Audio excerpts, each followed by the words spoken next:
Bum Podcast. Bum Podcast. Between you and me. Between you and me. Okay. So I'm going to let you kick it off. Are you going to let me kick it off? I mean, you got the knowledge today. All right. So, I haven't even thought about how I'm going to start this. Quotes. That's how we're going to start I'm it. about to say it's too late to not know how to start it. I'm going to start this off with the story. Can I start this with the story? Start with a I story. don't know if I start with the Just story. don't be a storyteller. It's not relevant. But I'm going to start with the story. It's all good. So, for this internship I'm doing. You doing an internship? I am doing an internship. Is it a paid internship? It is a paid internship. All right, cool. Yes. For music. All right, for music. But right, as a part of the internship, the company that I'm interning with wanted to put out something kind of showcasing the new interns for this season. That means there's more than one. Oh yeah, there's more than one. All right. But yes, us interns, they want to showcase us, and so we had to submit like a headshot and like some background information on us, and then a quote that we wanted to be put out there. And so I got to get in my bag a little bit, pull out some quotes, because I know I stay with fire quotes. Whatever. Yes, so today starts with a quote. That's where the story came from. Oh, that's all right, cool. Got it. Yeah. All right. Bringing it back around. So I guess this conversation will be coming for, or my interest in having this conversation was sparked from a quote that you shared to me, I guess. You read it to me. Did I? I think that's how it happened. Okay. I think you read it, right? And then I said, that's a bar. Send that to me. Okay. Cause I'm like, you're going to have to read me the quote first, because I'm like, dog, I don't know what I said. I'm about to read the quote. I said such brilliant stuff. I'm just setting it up, you know. Oh, okay, cool. Laying the land. He letting y'all know who his hero is. All right. So, whatever. The quote says, I'm not convinced we need to know more as much as we need to do more with what we know. Yeah, I remember that. All right. All right. So I'm going to say it one more time. I'm not convinced we need to know more as much as we need to do more with what we know. Yes, that was a quote. And so the title of this message today is Knowledge is Never Enough. Knowledge is never enough. Yeah. I could think of a couple different twists on that. So we're going to roll. Yes. Knowledge is never enough. I think I'll put down some fire real quick. Whatever. This intro. Once in a lifetime. All right. That's what I want to talk about a little bit. Okay. All right. So you want to define knowledge for me? I don't mean the textbook definition, but like, what do you mean by knowledge? Too, all right. Yeah. Oh, you want me to do it? You want me to talk? All right, I'll talk more. You coming in kind of hot over there. But we said we weren't going to do Merriam-Webster no more, because Merriam-Webster let us down. Who was it that you used? I don't know. I like dictionary.com. But I'm going to go to dictionary.com. I don't know how technical they are. Merriam-Webster let me down last time. I don't want to fool with her. Mm-hmm. But knowledge, knowledge as I see it, knowledge comes in many different forms. But knowledge is, the way I see it, is information as well as understanding.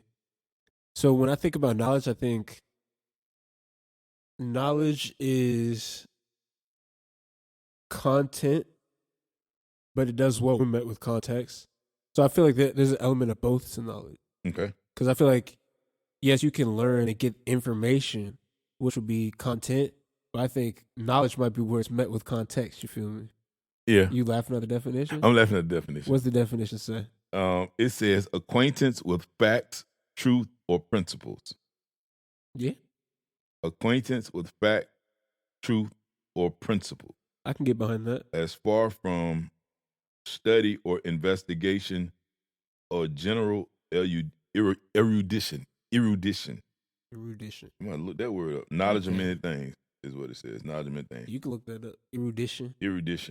Familiarity or conversance as with a particular subject or branch of learning. I like that. I do too, man. I'm going to keep that word. Which one? That wasn't a definition of erudition. Oh, was it? No, that was the second definition of knowledge. Oh, no. Familiarity or conversant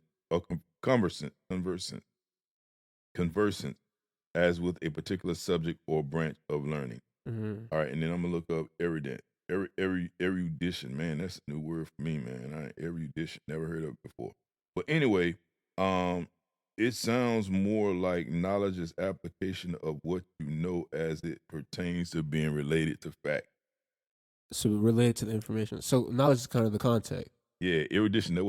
Erudition is knowledge acquired by study, research, etc., learning, scholarship. Oh, that's right. Yeah. Okay. I need to hold that one, but Yeah. I know it now. Yeah, you know it now. Erudition. All right. So anyway, so basically, knowledge is not just what you know, but is what you know that's pertaining to facts. So if it's a lie, it ain't knowledge. Mm-hmm. Okay. That makes sense? I mean, No. I won't get into all that, but All yes, right, cool, that cool. makes All sense. right, cool.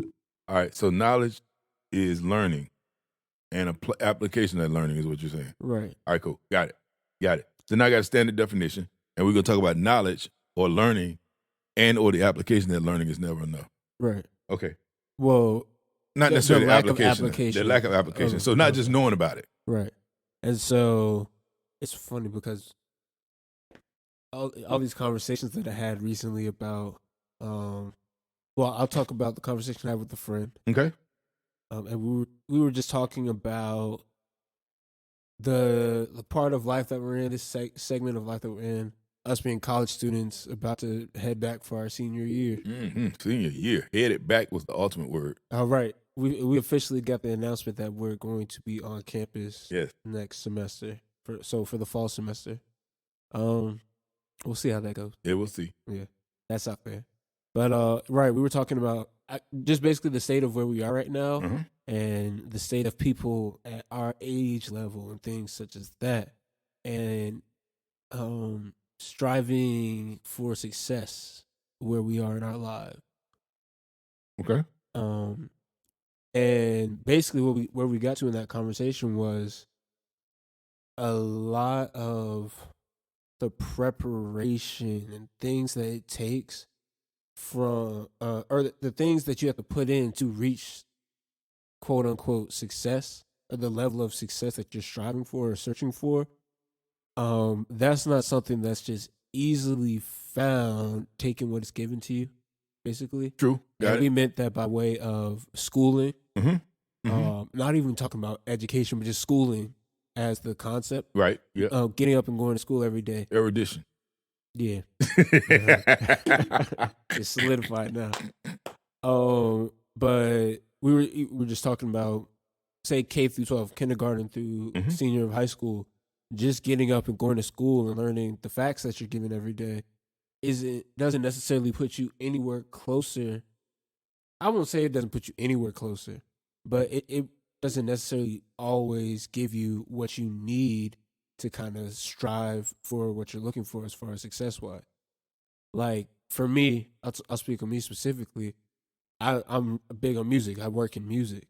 And that's not something that's really taught in kindergarten through high school.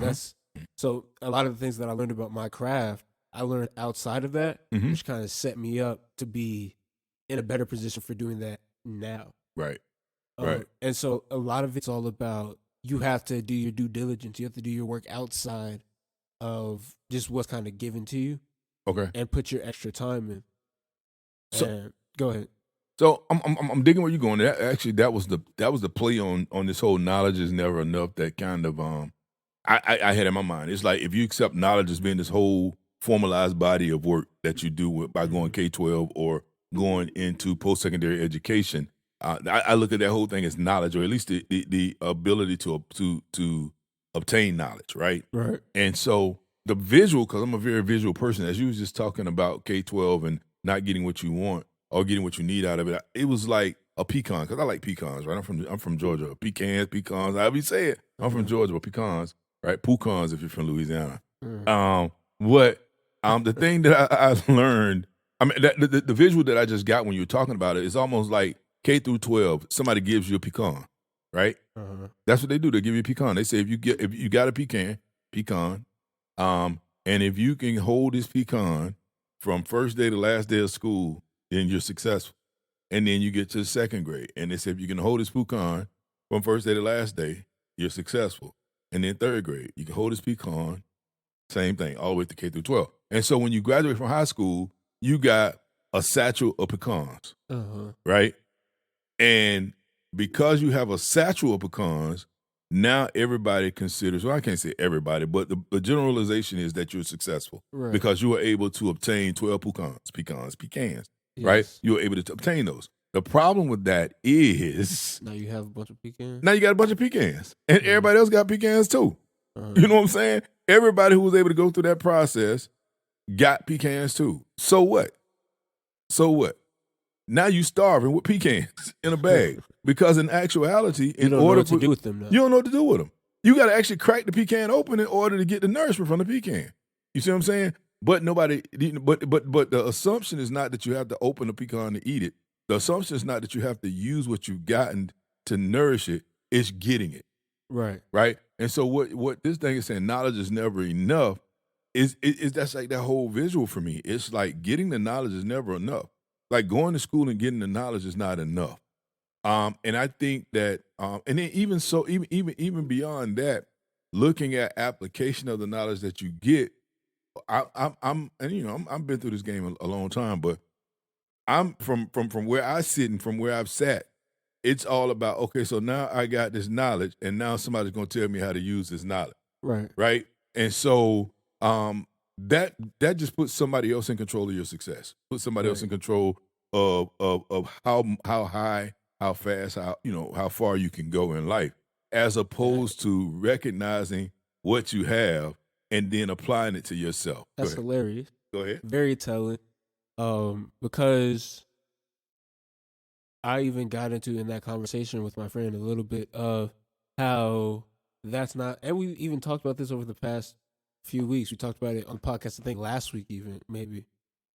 Just talking about how that's not necessarily what school was made for. That was 3 weeks ago, yes. Right. School teaches you to, it prepares you for the workforce, prepares you to be able to fill positions, to get a job, I guess. Right. Right. But it doesn't necessarily teach you how to have any control over your path. Right. Or to choose what path you want to go down. It just prepares you to be available for any, I guess, of these entrance level thing. Right. And so you have your pecans, Mm-hmm. pecans, pecans. Pecans. And you have those. And so now you're ready and available for somebody that knows what to do with them to tell you what to do with them. Right. I can go in this job, right? Do this with the pecan. Do this. Push them there. Whatever. And that mentality and that learning what it takes to be a person that knows what to do with them isn't something that just getting the information that you've gotten through going through school or just certain things isn't going to set you up to have that information. That's information that you have to figure out how to develop. That's information that you have to search for teachers to, people that know that to teach you. It's just all a bunch of ways. It's all about. I'm gonna say I'm gonna change the dynamic of what you just said. I mean, I accept everything you said until the last thing. Okay. I don't think you're gonna find a teacher to teach you how to do it. I think you can find somebody to give you perspective. No. I think you can find somebody to teach you how to do it, but it won't be a teacher. Well, I mean teacher as far as like Padawan master. Like your mentor type teacher is what I meant. Dang, Padawan master. Oh, my bad. Sorry. I forgot you're not Star Wars. No, sir. Star Wars, no, sir. Not at all. So yeah. So yeah, I think you can find a mentor to help you do it. Right. Correct. And so that's where I'm going. That's where I was going with that.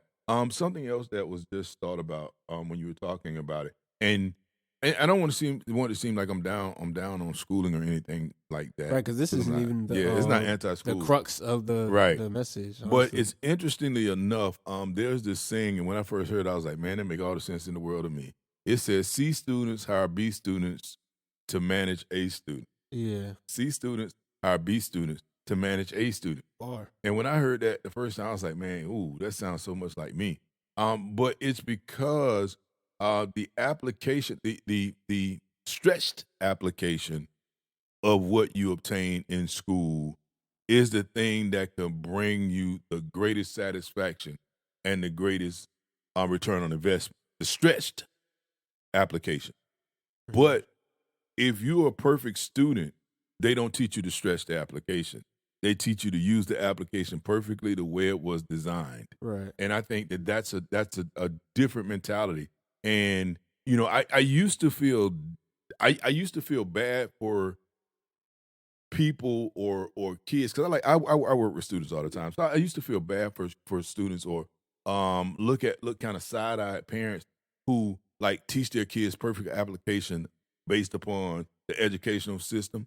But then I realized everybody does not have the ability to step outside of parameters and be successful. Right. There are some people that need to walk the line in order to be successful, and so I hold respect and I hold them in regard. But I just think you could do so much more if you learn the proper usage of this Mhm. knowledge based upon who you are and what you want to do out of life. Right. Because I was gonna say, even if like just having the context, just having the perspective, you don't have to do everything, but having knowledge of what that is. Like you don't have to. You could love your job and what you do with your pecan, but I think it's important to understand the mentality of somebody that that kind of tells you what to do with those. Because what's the example? There's a ton of examples of this actually, but there's people that don't want to do work in management. Mhm. Management, as far as like, I have a job and there's people that oversee us, because people love the interpersonal connection of the level that they're on and things Mhm. like that. Mhm. So it's not about if you're not a manager or if you're not in the office building or whatever, that you're not reaching your top level of success, because success is truly relative. But Right, I think it's right. important to have perspective and to search for perspective. And so even if you have somebody that's in that manager role, you have the understanding to be there, but you're still doing what you want to do with the knowledge that you have. Well, I mean, and see that's where the area gets great for me. I remember years ago I wrote this blog. It was called Entrepreneurial Thinking. And I remember when I set out to begin writing this blog, my thought was everybody it has entrepreneurial potential. That was my thought. So Mhm. everybody has entrepreneurial potential. Even through writing, that's in that sitting, I my mindset shifted to no, I guess everybody can't be an entrepreneur, Mhm. but as an end result, everybody can have entrepreneurial thinking. And so, like you're saying, even if you don't ascribe to being a manager or a C-suite person, it does not preclude you from being able to stretch your imagination and stretch the usage of the knowledge that you've received. Right. And I think you get your greatest benefits from life when you do so. And it can even look like you're going to work for somebody every day, 9 to 5, 40 hours a week, doing exactly what they tell you to do with your pecans. But then when you get home, you figure out something that you can do as a hobby with your pecans that might bring you fulfillment. Because at the end of the day, I don't care how much you love your job or love your place of employment, there are gonna be days where it sucks. Right. Like there are gonna be days where you hate it. And so to be able to have a motivating factor outside of something that's established by somebody else that allows you to use your gifts, skills, tools to your advantage, your Right. knowledge to your advantage, I think is beneficial for all. Mhm. You just waiting for me to fill in I there? was, I was waiting. Yeah, I didn't have a response to that all right. necessarily. I could speak some. I had a thought when you brought up the whole what C students hire B students to manage A Yes, students. sir. Yes, sir. I thought about a conversation that I had in my own life in school, where I had a semester I didn't get a grade that I liked. That was so high, I ended up lowering my GPA and all of that. And I was talking to, I had so many jokes about that. yeah, But go whatever, man, ahead. whatever, man. I don't even know how to phrase who this person is. Almost a mentor, Okay. like a mentor in education. Okay. Um, and I was kind of down on myself and hard on myself about that grade. And their whole thing was, don't worry so much about that grade. That grade doesn't say that you're not intelligent or that you don't know anything. True that. True that. Really, what that grade told me about you is that you have other things going on in your life. And that could lead to other applicable skills and things Mhm. like that. And even, what did I read?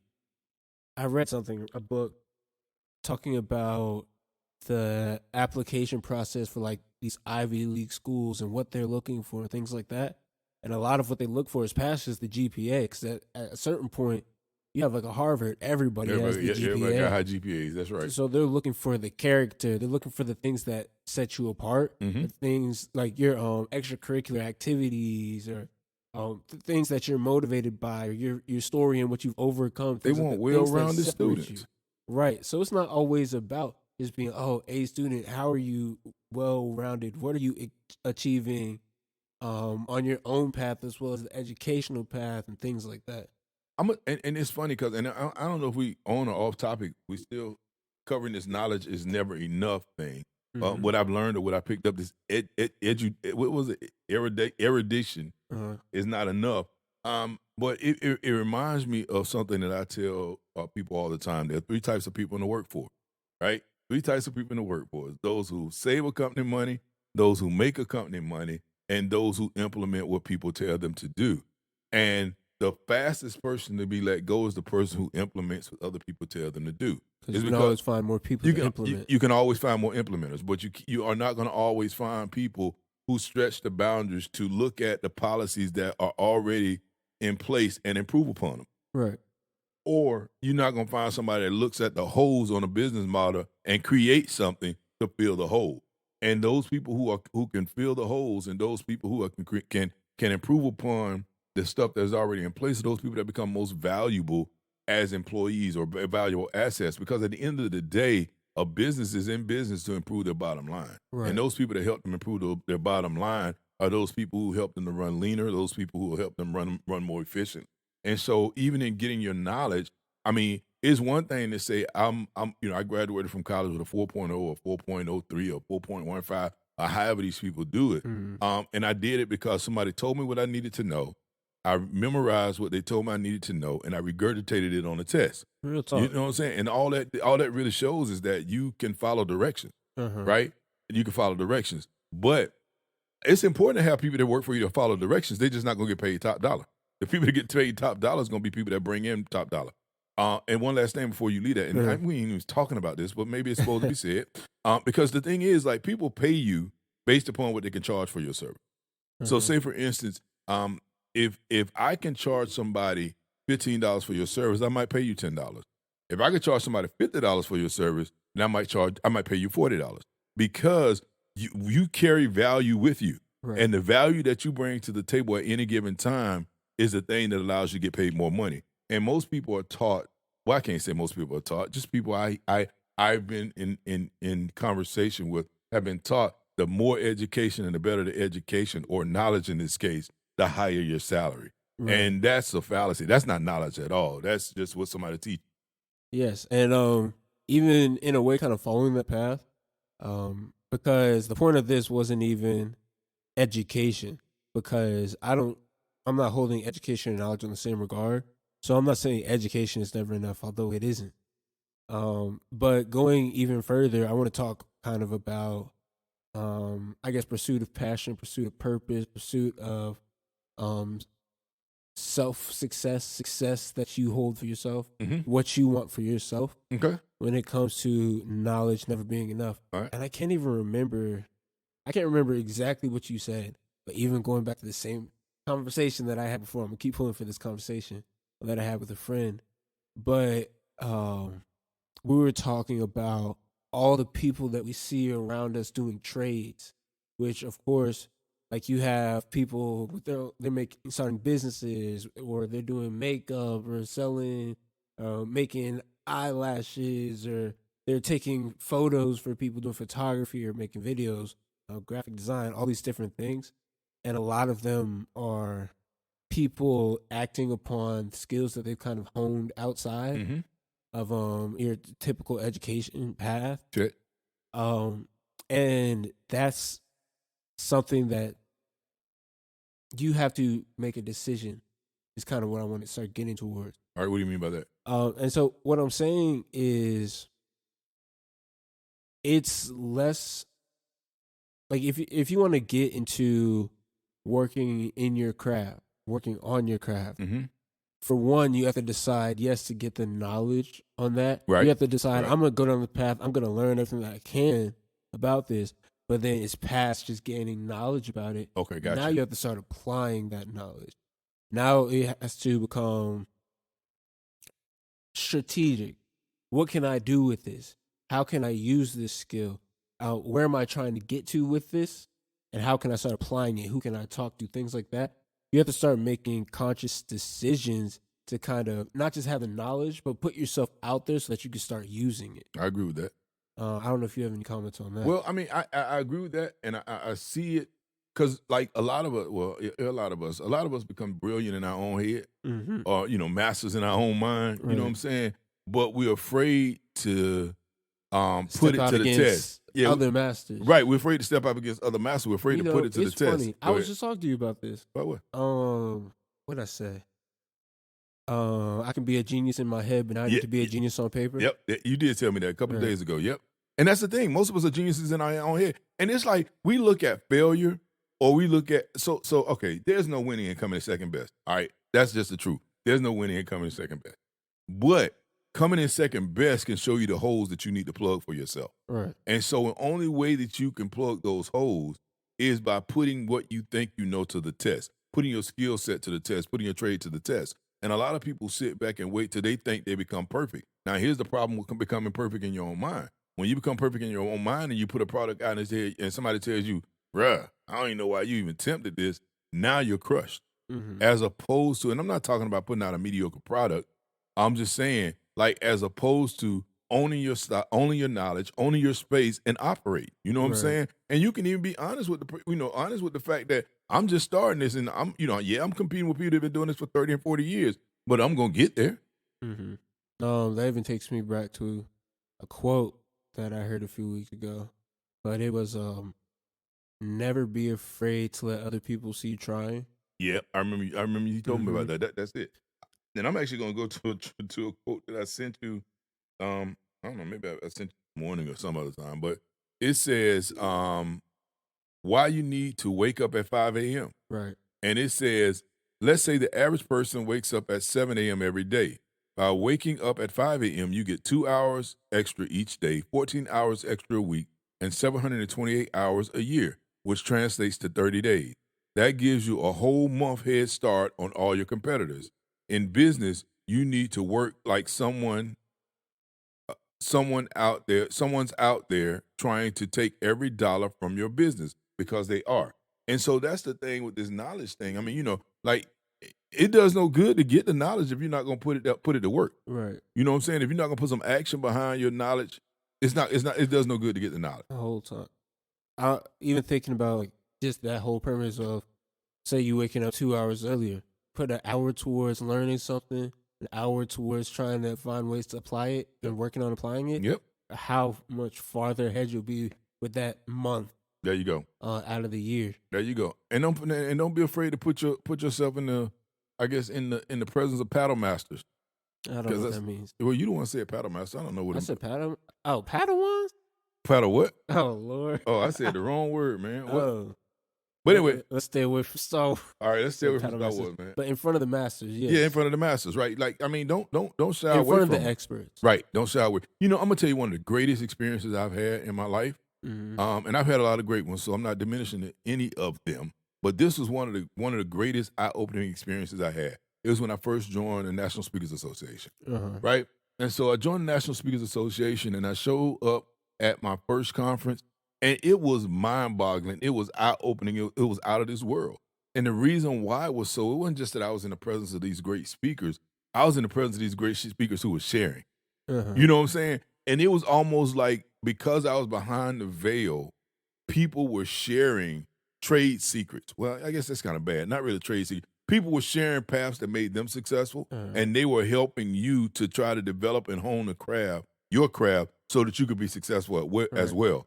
But they're truly interested in investing in others and giving back the knowledge and paying it forward. Exactly. But the difference is you had to first invest in yourself by becoming a part of the organization and then going to the conference. You know what I'm saying? And so a lot of times we sit on the outside and we think we're great because we got some knowledge. But and we even look at people and be like, well, they ain't sharing with us. I mean, they just keeping all the knowledge to themselves. But we don't start walking the walk. We don't put ourselves out there as the professional or the budding professional in this field or in this area. And that's one of the things that's keeping us away from, I mean, even though we said knowledge is not enough, gaining more knowledge. But even not even about knowledge, but it's about gaining more access, gaining a bigger network, all kinds of things that can lead to our success. Right. And you never know how close you could be or how similar you could be to that expert if you don't put yourself out there. Yep. Because I can even speak on myself. You see these people with these huge personas and this like huge they're perfect in the eyes of everybody, and you only see the good that they do.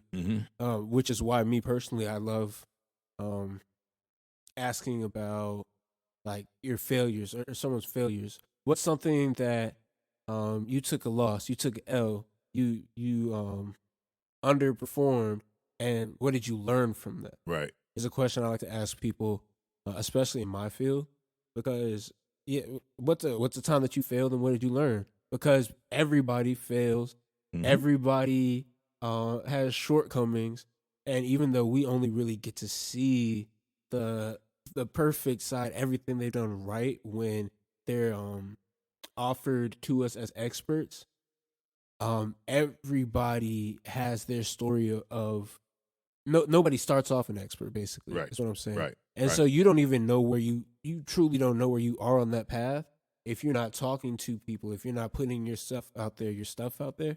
And so that's so important. I love hearing about failures, honestly. Yeah. Yeah. Because failures make us. Failures make us. And it's those people who run from failures who are missing the opportunity for growth. Right. Because I mean, if you win every time you try, right? You never get better. There's not much of a litmus test there. You don't know how to grow. Right. You just always winning. And so that's interesting. That's interesting. I was gonna say one more thing, and it's back on the speakers. I used to listen a lot to Les Brown, and I remember listening to Les Brown talking about before he became a speaker, and he had gone and paid his money to go to this I guess this thing where people were speaking, and it wasn't a lot of money, maybe $500 or something at the time. I don't remember how much it was, but anyway, he went in and he was sitting in this auditorium with all these people, and the speaker got up on stage, and the speaker was kind of subpar. And, people started getting up and leaving or talking or whatever else. And then at the very end of the speech, the question was asked, do you know what the difference is between that person and you? And the answer was they getting paid for you to sit back and judge them. You know what I'm saying? And so the thing is, like, if you ain't putting yourself out there, you can't get mad at somebody who is and getting paid for it. Yeah. Right? So make sure that you at least put some effort behind the knowledge that you have gained, and not only put effort behind the knowledge you gain, but also make sure not to be push the envelope and don't be afraid to fail. Because you fail, you could be your greatest adversary. I mean, your greatest advocate. It's not your adversary. It's your greatest advocate. Right. Do I have anything else to say? I don't know. It's your matters. topic, man. It's more than just having the information, because I mean, if something's truly for you, you don't necessarily even have to have all the knowledge in the world before you step into it. Man, you'll be surprised what kind of comes to you naturally. You'll be surprised what you're able to perceive and what you're able to do just because you're walking in that right path. On a couple levels, it's funny because we were talking earlier today about that whole bridge between spirituality and professional, or spirituality and intellect, I guess it was. And on one hand, they say, you gave the quote. It was like the universe. Wait a minute. Well, no, I said the universe rewards you. No, not that one. It was the whole one about like your thoughts. Man, find that quote, man. Yeah, find that quote. But what my take on it is, at least from the spiritual side, was saying that, first of all, if we're called to do it, we don't have to be perfect at it, because God is made strong, or God is strong in our weakness. And so where we fall short, he actually supplies. And so all we have to do is be willing to walk out on faith, and he'll supply where we fall short. But a lot of us are afraid to start because we feel like we're going to fall short, and we don't have faith that he'll help us finish the journey. But the other one was the one that got me. Still looking? I'm still looking. All right. But it was something like the universe conspires to help us, or something like that, which I believe in wholeheartedly. I try to tell people, like, whatever picture you paint for yourself, your subconscious mind tries to create. And so when I'm talking to people and trying to coach them into success, one of the things that I always try to coach them on is to create that picture for themselves. Because all you got to do is create the picture, and you ain't even got to pay attention to the picture anymore. When you create that picture, your subconscious mind is honing in on every aspect of that picture, and it will work on that picture even when you're not paying attention. Can't hold you. I forgot what I was looking for. Oh, come on, man! See, you'll be on them tangents. I'm in the the thing. I just don't. You look about something about it conspires, like whatever thoughts your mind has, something the universe conspires to help you, or for as he thinks in his heart, so is he. No, it wasn't that one, bro. Come on. Dude.